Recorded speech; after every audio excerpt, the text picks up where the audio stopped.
오늘 본문의 말씀은요, 예수님께서 예루살렘의 입성에 대한 이야기입니다. 아마 교회를 다니는 분들은 이 설교 고난주간만 되면 또 종료주일 되면 우리가 늘 듣는 설교입니다. 오늘 저는 좀 각도를 달리 해가지고 이 말씀을 통해 마가가 우리에게 주고자 하는 메시지가 뭔가, 이 본문을 왜 기록했을까를 생각하며 세 가지 질문을 던지면서 그걸 답하고자 합니다. 먼저 우리 본문 1절을 다 함께 한번 읽어보겠습니다. 시작. 그들이 예루살렘에 가까이 와서 감난산 벳바게와 베다니에 이르렀을 때에 예수께서 제자 중 둘을 보내시며, 그랬어요. 첫 번째 질문은 예수님께서는 예루살렘에 가셔서 고난받아 십자가 지시고 구를 완성하게 되는데 왜 베다니에 머무셨는가 하는 질문입니다. 예루살렘에 머물지 않고 베다니에서 주무시고 거기를 자기의 근거로 삼았다는 사실을 보게 되는 거예요. 예수님이 갈릴리에서 요르단 땅을 지나서 여리고에 도착했습니다. 우리 이미 봤습니다마는 예수님을 간절히 찾는 자들에게는 항상 장애물이 있고 방해가 있었습니다. 우리가 잘 아는 대로 어린 아이를 가진 부모들은 오늘 이 흔하기도 한 것처럼 존경하는 분들이나 훌륭한 랍비들이나 특별히 메시아로 소문난 예수님에게 내 아이를 데려가서 축복 기도를 받고 싶었는데 수많은 사람들이 예수님은 더 바쁜 일이 많대서 아이들 옷을 금했습니다. 그때 주님이 말씀합니다. 아이들이 내게 옷을 금하지 말라. 용납하라. 이 어린아이 같아야 하늘나라에 들어갈 수 있다. 그러면서 아이들 안아주시고 축복하셨더라. 예, 이 우리 자녀를 주님께 맡기는 데는 많은 장애물이 있다는 거예요. 세상의 장애물을 더 좋은 학교에, 예, 더 좋은 환경에, 예.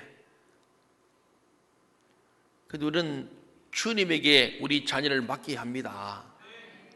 주님의 손에 올려드려야 기적이 나타나는 거예요. 두 번째도 보잖아요. 예수님이 이렇게 지나갈 때에 드디어 여리고에 도착했는데 맹인 바디메오가 예수님이 자기 동네를 지나는 데 두고 눈이 보이지 않기 때문에 어딘지 모르지만은 하여튼 사람들이 지금 온다 소문날 때 뭔가 자기가 타이밍이 딱 오니까 다윗의 예수여 나를 불쌍히 달라고 외쳤습니다.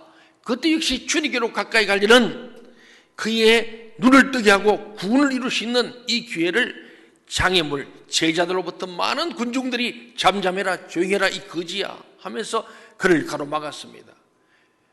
그때에 바디메오는 이 마지막 나의 찬스다. 이거 놓치면 끝이다. 더 소리 내서 다윗의 son 예수여 나를 불쌍히 해주세요. 막 반복해서 주님이 응답 올 때까지 부르짖는 거예요. 그때 예수님께서 발걸음을 멈추시고 드디어 그를 불러오라. 그리고는 네가 무엇을 하기를 원하느냐? 이에 보기를 원합니다. 그는 눈을 뜰 뿐만 아니고 죄사함도 받게 되고 주님을 따르는 제자가 된 줄로 믿습니다. 구원받은 사람은 주님을 따르는 거예요. 오늘 저와 여러분 다 예수 믿고 구원받은 줄 믿습니다. 그럼 우리는 주님을 따르는 제자가 되는 거예요. 여기서 우리 두 가지를 생각해야 됩니다. 오늘 코로나 시대에, 전염병 시대에 과연 우리는 어떻게 믿음 생활을 할 것인가? 네. 어린아이를 예수님에게 안겨서 복을 축복해 주길 바라는 그 엄마의 마음과 열정을 가지고 어떤 난관도 뚫고 주님께로 가야 합니다. 이 사모함이 중요한 거예요. 기적은 그냥 얘기합니다. 기적을 기대하면서 기쁨으로 기도하고 기다리고 사모해야 되는 거예요. 이 맹인 바디메오가 사람들이 조용할 때 입 닫으라 할 때 입 닫고 있으면 그는 영원히 소경으로 끝난 겁니다. 그러나 그는 더 소리어서 다윗의 son 예수를 부르짖고 나를 불쌍히 여겨달라 내가 보기를 원합니다 그랬잖아요.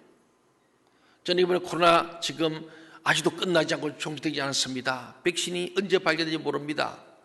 올 후반기에 또 제2차 팬데믹이 올 것이라고 많은 분들이 예고하고 있는 상황입니다. 우리도 좀 종식되는 가다 다시 또 클럽 때문에 또 생겨났습니다. 우리 믿음은 앞으로 이 포스트 코로나 이후의 믿음 어떻게 될 것인가 많은 변화가 올 것으로 생각합니다만은 왕도는 없습니다. 역시 성경대로입니다. 어떤 장애물과 어떤 환난과 어떤 여러 가지 문제가 있을지라도 우리는 뚫고 주님을 만나야 되는 거예요. 그래야만 그 자기 자식에게 예수님이 안아주시고 축복할 수 있습니다. 예, 많은 장애물이 있습니다. 이 핑계 저 핑계 있습니다. 우리가 장애물을 뚫지 않으면 영원히 소경으로 사는 거예요.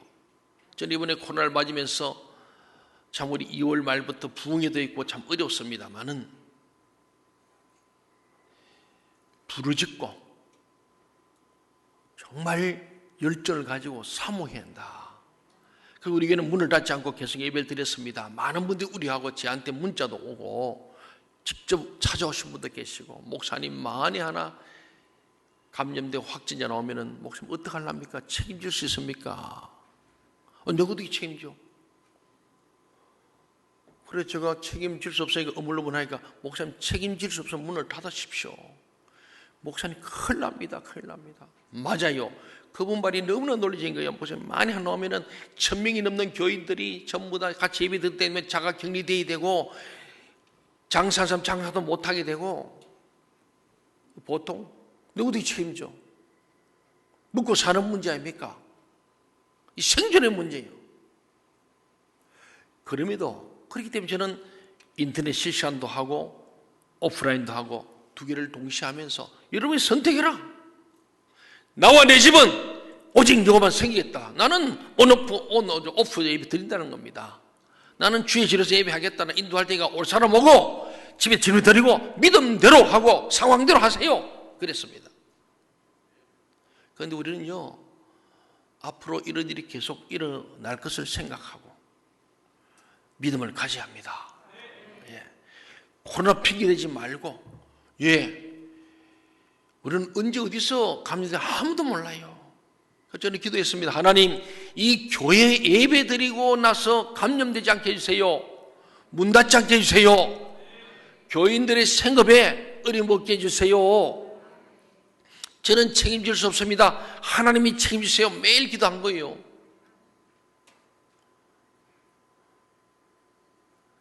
우리가 주일 한 번 예배 드리는 이 일을 위해서 얼마나 많은 분들이 또 준비하고 기도하겠습니까?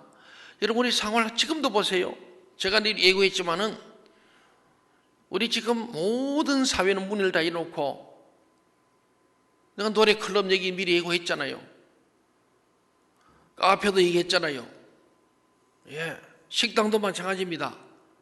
시청도 마찬가지예요. 다 거기는 그냥 하면서 교회만 문 닫아서는 마귀의 소리줄로 여러분 좀 이해하시기 바랍니다. 저는 그래 들렸어요. 모든 사람이 집 밖을 출입 못한다면 당연하죠. 다 열어놓고 교회만 문 닫아라 그랬잖아요. 여러분만 벌벌 떨고 교회 안 나왔잖아요. 뭐 잘못한 건 아니에요. 이제 앞으로도 일이 있을 때 우리가 어떻게 뚫고 갈 것인가. 오늘 전 제목을요, 이 호산나 예수님 입수할 때 종려회를 했던 이 종려주일에 하는 설교 본문 아니겠어요? 그래서 제가 이 종려주일이 아닌데 이 본문을 마감 강의는 어떻게 할까? 좀 다른 각도에서 본 겁니다. 예. 바디메오는 주여 나를 불쌍히 여주옵소서. 내가 보지 못합니다. 내 평생 보지 못할 뿐이고 내 거지가 되었습니다. 못 버니까 돈 못 벌고 그래서 거지가 되어서 사람들이 멸시천대 받았습니다. 주님 나를 정말 불쌍히 해주십시오. 그때 주님께서 무엇을 원하냐? 보기를 원합니다. 네가 보라, 가라. 그 나를 따르라. 그런 말씀했잖아요. 주님 뭐 따라한 것도 없는데 자기가 주님을 따르는 거예요. 오늘 제목을 제가 호산나, 여러분 호산나라는 게 뜻이 뭔지 아세요? 호산나. 네. 오늘 제목대로입니다. 주여 구하옵나니 주여 우리들을 구원하여 주옵소서. 이 바디메오가 했던 나를 불쌍히 여서 넘어서 우리를 구원해 달라는 기도로 이어지는 말씀이에요. 예수님께서 예루살렘으로 여리고에서 올라가십니다. 이제 그런데 오르막 등산임 등산, 산을 올라가는 거예요. 여리고는 아주 바닥이고 예루살렘 꼭대기입니다. 그러니 등산하는 거예요. 계속 올라가서 감람산으로 드디어 들어가십니다. 감람산에서 내려다보면 바로 기드론 골짜기 넘어 예루살렘 성전이 다 보이는 곳이에요. 바로 그 동네가 베단이었다는 거예요. 그래서 오늘 예수님께서 가는 중에 감람산이 있고 거기에는 겟세마네 동산도 있습니다. 그래서 가면은 성지순례 가면 겟세마네 기념교회 고바로 지나면은 감람산이 있어요. 그걸 고개를 넘기도 하고 이렇게 하는데 그거 보면은 딱 예루살렘 성전이 다 내다 보이는 곳입니다. 거기서 주님께서 드디어 머무셨다는 거예요. 예수님이 예루살렘에서 논쟁도 하시고 또 여러 가지 일들을 많이 하셨는데 저녁이 되면은 잘 때가 되면은 예루살렘에 머물지 못하시고 베다니로 와서 주무시곤 한 겁니다. 예수님의 사역이 좀 전초기지요. 베이스 캠프처럼 그렇게 활용했던 것으로 봅니다. 왜 이런 이야기를 마가가 하고 있을까요? 마가는 예수님은 유월절 즐길 때 예루살렘에서 머무실 자격이 있는 유일한 분이에요. 왜? 예루살렘 성전이 누구의 집이에요? 하나님의 집이고 예수님의 집이에요. 예수님이 12살 때 잃어버렸을 때 부모님이 찾아와서 그러잖아요. 애야, 너가 왜 여기 있냐? 무슨 소리입니까? 여기는 내 아버지 집이니까 내가 있을 곳입니다. 그런데 정작 6월절 말에서 예루살렘 성전에 거하실 분은 주님이시도 불구하고 거하지 못하시고 베다니로 나와야 됐던 이 사건을 마가는 특별히 주목해서 기록합니다. 이것은 뭐냐면은 예루살렘에 머물지 않으시고 베다니에 머무셨다는 것은 예루살렘은 예수님을 영접하지 않았다는 것을 강조하시고 그것을 보여주고 싶은 거예요.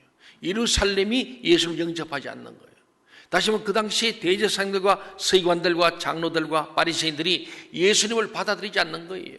그분을 정말 메시아로 알았다면 예수님을 6월절에 모셔야 정상인데 그들은 배척한 겁니다. 그래서 베다니에 와서 주무십니다. 또 한번 생각해 볼 수 있는 것은 이때 6월절입니다. 6월절 때는 6월절 절기를 위해서 이 제물들을 철저히 검사하게 돼 있어요. 검사해서 흠이 없는 것을 가려내는 일을 하는데 아마도 예수님께서는요 양들에게 흠이 있는지를 살펴보기 위해서 베다니에 머무시면서 나흘 동안 왔다 갔다 하신 것이 아니었는가 하는 의문을 갖고 있습니다. 또 다른 한편으로 예수님이 하나님의 흠없는 어린 양으로서 신문을 받으신 기간이 아니었는가도 우리가 생각하고 있습니다. 그 일을 위해서 예수님은 예루살렘 바깥에 머무시면서 6월절 어린 양으로서의 조사를 받으신 것으로 우리가 볼 수 있는 바로 이것입니다. 그러니까 예수님이 예루살렘에 사실 입성하지 못하고 베다니에 머무시는 예수 그리스도. 그것은 오늘날 우리 예수 그리스도를 믿는 자들이 예루살렘같이 교만하고 완악한 마음, 예수를 부정하고 거절하는 마음을 가진 자에게는 결국은 주님을 영접할 수 없다는 것을 마가가 말한 거예요. 베다니는 우리 잘 아는 대로 베다니는 이 나사로의 집이 있습니다. 거기에 마리아 마르다가 예수를 걱진이 되었거든요. 나사로가 죽었을 때 마리아 마르다 예수님한테 막 통질합니다. 죽기 전에 아플 때죠. 아플 때부터 오라는데 예수님이 안 오시는 거예요. 그래서 죽어버렸어. 장례를 다 마치고 나흘이 지나서 그때서 예수님이 오시니까 마리아 마르다가 예수님께 아주 불편합니다. 이제 오시면 어떡합니까? 죽기 전에 와서 해야지. 그래서 지금 죽은 지 나흘이 지났습니다. 이제는 예수님이 소용없습니다. 그때 주님께서 요한복음 11장의 이 대화소에서 하신 말씀이 내가 믿으면 하나님의 영광을 보리라 하지 아니하였느냐? 이러면서 너가 진짜 나를 메시아로 믿느냐? 나를 진짜 구원자로 믿느냐? 그런 질문이죠. 나는 죽은 자도 살리고 사흘 되고 나흘 되고 열흘 되고 그게 중요한 게 아니에요. 구약의 에스겔 골짜기에 죽은 지 100년 된 하얀 백골들도 성령이 바람이 불 때에 하나님 근데 이런 건 모르느냐? 막 그런 말씀이 함께 있는 거예요. 내가 믿으면 하나님 영광을 보리라 하지 아니했느냐? 참 중요한 말씀입니다. 그래서 저는 우리 교회에 제가 서울교회 있을 때부터 우리가 참 그 표를 내가 공공을 묵상하니까 정말 좋은 말씀. 성경 속에서 가장 강력한 말씀이에요. 묻어버리고 무덤에서 나흘 된 나사로에서 나사로야 나오너라 이 말을 하기 직전의 말이 내가 믿으면 하나님의 영광을 보리라 하지 아니하였느냐? 이 중요한 거예요. 마리아 말하다 내가 널 가르쳤잖아. 너희 내게 말씀 들을 때 내가 믿으면 영광을 본다고 했지 않는데 네가 왜 믿지 못하느냐? 나를 믿지 못하느냐? 그리고 우셨어요. 예수님이 너무 안타까웠어. 눈물 흘리시면서 나사로야 저 돌을 굴려내라. 그 다음에 나오랄 때 나사로가 수혜를 입은 채로 띠뚱띠뚱한 걸어서 나왔지 않습니까? 그때 주님께서 풀어 놓아 다니게 하라. 우리 주님은 죽은 우리를 살리실 뿐만 아니고 우리 묶인 것을 풀어 놓아 자유하게 하시는 분이 예수 그리스도를 믿습니다. 근데 예루살렘의 사람들은 율법에 묶여 있고 자기들의 명예에 묶여 있고 권력에 묶여 있고 온통 그래서 주님을 영접할 마음이 없는 거예요. 주님을 거부한 거예요. 그래서 주님이 배단에 온 거예요. 누구에게? 주님을 영접하는 환영하는 나사로의 집에서 머무신 거죠. 오늘 이 아침에도 저와 여러분 예루살렘 같은 교만함과 완악함의 마음을 버리고 베다니아와 같이 주님 어서 오시옵소서. 주님 환영합니다. 주님 내 마음에 우리 가정에 들어오십시오 하고 영접하는 우리 모두가 되기를 바랍니다. 우리 심령이 주님을 영접하고 우리 가정이 영접할 때 우리 자자손손들이 믿음이 전수가 되는 거예요. 두 번째로 질문합니다. 왜 낙이 새끼였는가에 대한 질문입니다. 예수님은 아무런 의미 없이 행동하신 일이 없었습니다. 다시 말해 예수님이 낙이 새끼를 타신 것은 예언을 성취하기 위한 거예요. 예수님은 철저하게 예언된 말씀을 따라 움직이는 분이에요.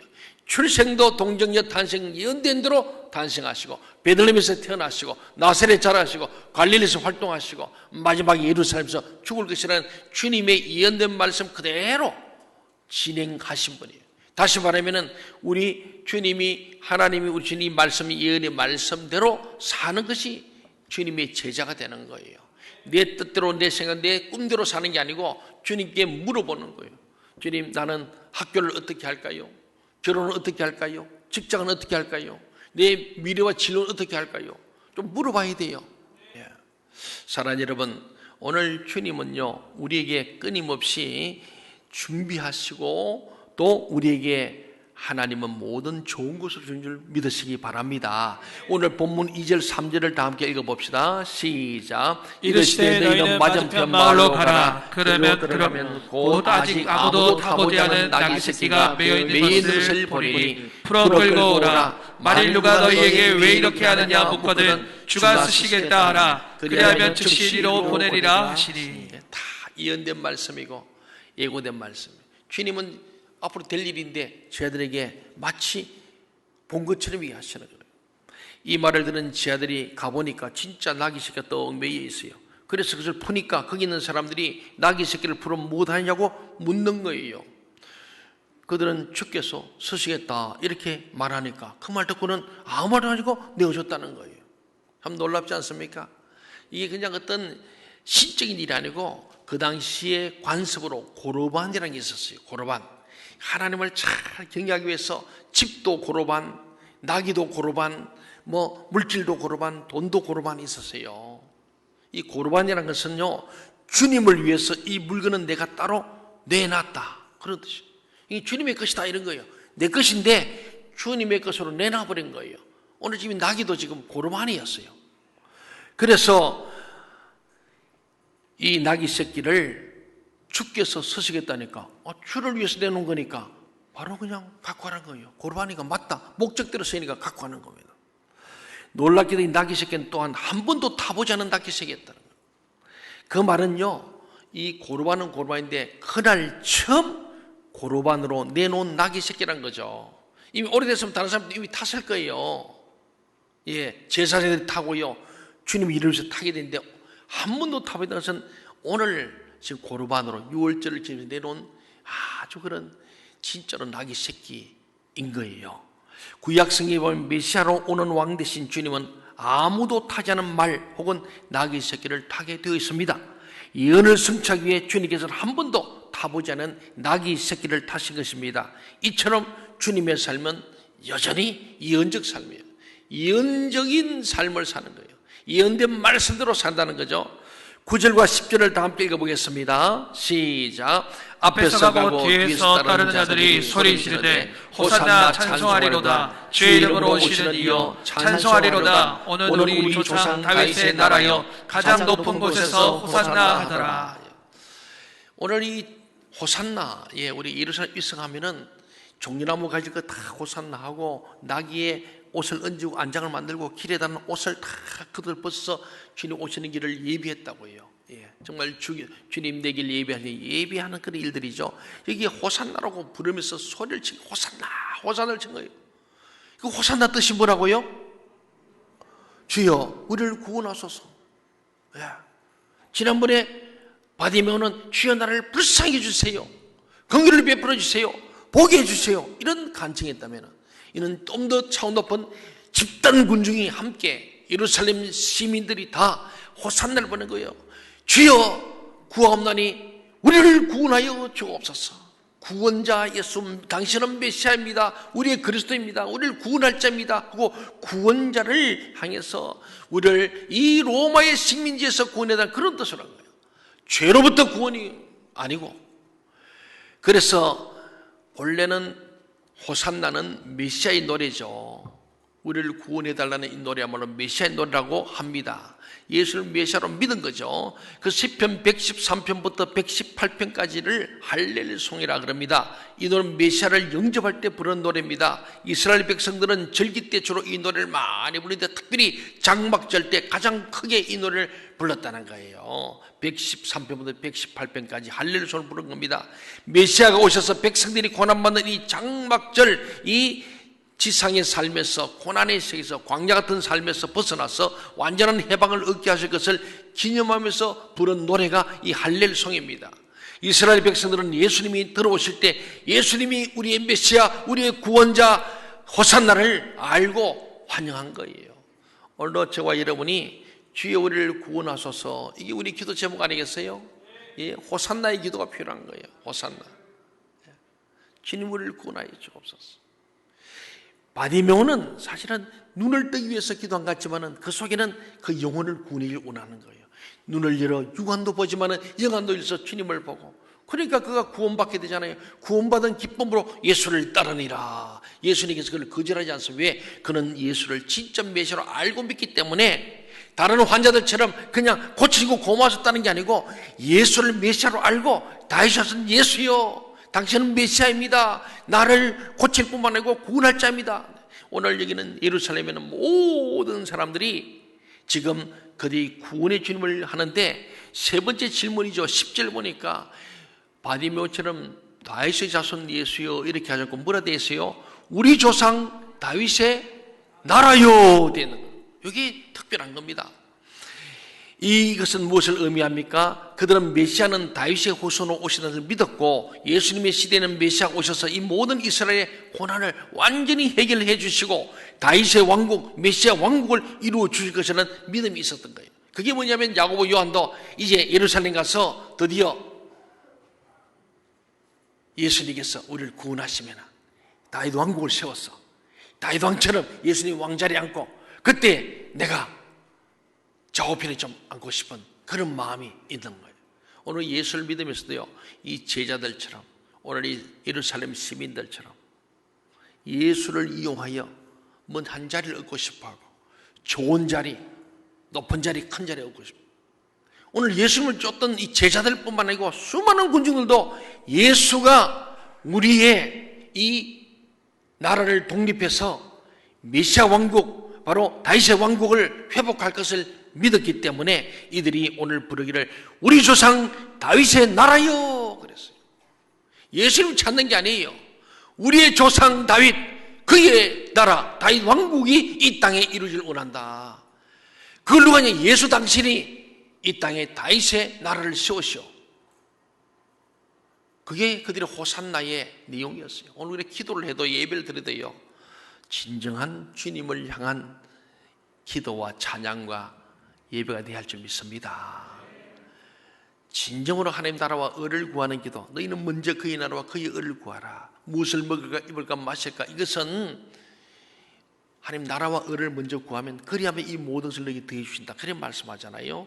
오늘 거기에서 문제가 생긴 겁니다. 11절을 다 함께 읽어봅시다. 시작. 예수께서 예루살렘에 이르러 성전에 들어가사 모든 것을 둘러보시고 때가 이미 저물매 12제를 내리시고 베다니에 나가시니라. 예, 특별히 성전에 들어가서 모든 걸 예수님이 다 둘러보시라. 예수님의 관심은 예루살렘에 있는 게 아니에요. 성전에 있는 거예요. 그 성전에서 하나님을 어떻게 예배하고 있는가, 이것이 주님의 주 관심사예요. 오늘 이 시대를 살아갑니다마는 예수님께서 오늘 예루살렘 성전에 들어가서 모든 걸 다 둘러보셨다 하는 것은요, 예수님의 목적은 성전 건물이 있는 것도 아니고 이런 도성도 아니고 성전 안에 있는 사람들이 하나님을 어떻게 예배하는가, 이것을 보기를 원하신 겁니다. 그리고 날이 저무니까 12제자를 데리고 다시 베다니로 나가셨다, 성문 밖으로 나가셨다, 그렇게 기록이 되잖아요. 자기 집에 머무르지 못하시고, 자기 집, 바로 예수님의 집이 성전입니다. 예루살렘 성전이 자기 집이에요. 근데 자기 집에 머무르지 못하시고 나가시는 예수님의 모습을 11절의 마지막 12절 데리시고 베다니에 나가시리라 하고 오늘 본문이 끝나는 거예요. 이 모습을 오늘날의 상황에 비춰 생각해 보면요, 예루살렘 성전은 타락한 오늘날의 교회들이 될 것입니다. 오르간이 멋지게 있고 피아노도 있고 음향 영상 조명도 멋지게 되어 있고 아주 바닥도 삐까번쩍한데 실상은 예수가 없는 거예요. 주님을 거부한 교회, 주님이 거하시지 못하는 교회, 이건 아무 의미가 없다는 거예요. 예루살렘이, 그래서 주님 나중에 예루살렘아 이러고 우시는 거예요. 예수님 돌아가신 지 40년 만에 완전히 로마 티토 장로에서 돌 하나 남지 않고 흔적도 없이 그 멋있는 금덩어리 성전이 무너져 버리잖아요. 예수님이 없기 때문에 그렇죠. 오늘 저희와 여러분의 마음속에 예수님을 영접해야 돼요. 베다니 같은 마음으로, 나사로와 마리아 마르다 같은 마음을 가지고 말씀을, 주님을 자꾸 영접하기를 좋아해야 되는데, 예수님 내 마음, 이거는 텅 빈 가슴이죠. 예수님만 계신 여러분 가정, 여러분 자녀들, 우리 교회, 아무리 멋있게 꾸며놔도 주님이 없다면 이 교회는 교회가 아닌 거예요. 그렇잖아요. 그리스도 없는 교회가 무슨 교회겠어요? 그리스도 없는 기독교도 기독교 아닙니다. 오늘 우리 주님이 거하지 못하시고 나가시던 이 말씀, 아무리 멋지게 꾸며놔도, 그럼 우리는 베다니에 가서 머무를 수밖에 없었던 예수님 모습을 생각해 봐야 됩니다. 우리는 예수님을 어떻게 영접하고 있으며 섬기고 있는지 다시 한번 돌아봐야 할 겁니다. 여러분 마음속에 주여 나를 불쌍히 주옵소서, 주님 나를 구원해 주옵소서, 우리 가족을 구원해 주세요, 주 예수를 믿으라 그리하면 너와 내 집이 구원을 얻으리라 주님 말씀했잖아요. 내가 예수를 믿었는데 내 가족들이 구원받았는가? 그렇지 않다면 오늘 우리는 주여 우리 가정을 구원해 주세요 기도해야 됩니다. 새벽에 나와 기도해야 됩니다. 낮에도 밤에도 기도해야 됩니다. 눈물 기도해야 됩니다. 오늘 우리 한국교회는 점점 지속 가능하지 못한 교회로 가고 있습니다. 인구 절벽일 뿐만 아니고 청년들이 교회를 떠나가 버리고 교회에 오지 않았습니다. 청소년도 말할 게 없습니다. 지금 코로나 때문에 그런 게 아니고 미래에 앞으로 청년들이 교회가 떠나게 아니고 현재 교회 안에 청년이 없어요. 몇만 명, 몇십만 명 모인 교회도 100~200명 청년이 모일까 말까. 무슨 얘기입니까?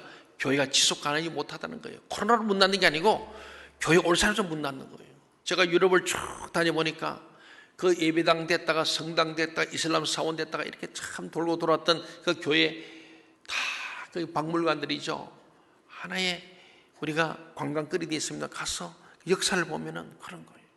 주님이 없으니까 그것들이 결국 관광 명소로 끝나버린 거죠.